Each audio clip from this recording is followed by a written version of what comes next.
রাত তখন 12টা পেরিয়ে গেছে। টুকাইয়ের ফোনে একটা অচেনা নাম্বার থেকে মেসেজ এলো। আজ রাতে আসবে, সব রেডি আছে, আমি একা অপেক্ষা করছি। টুকাইয়ের বুকটা কেমন জানি ধুকপুক করে উঠল। কাঁপা হাতে রিপ্লাই দিল, ঠিক আছে, আসছি, কিন্তু জায়গাটা কোথায়?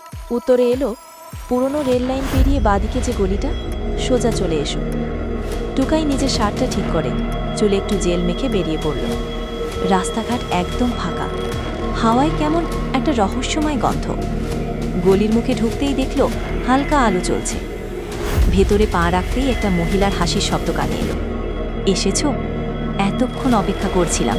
টুকাই তো ভয়ে থেয়ে মেরে গেল, হৃদস্পন্দন বেড়ে গেল।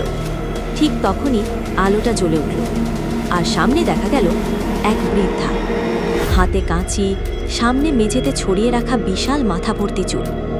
বৃদ্ধা বলল, এসো, তোমার হেয়ার কাট করতে।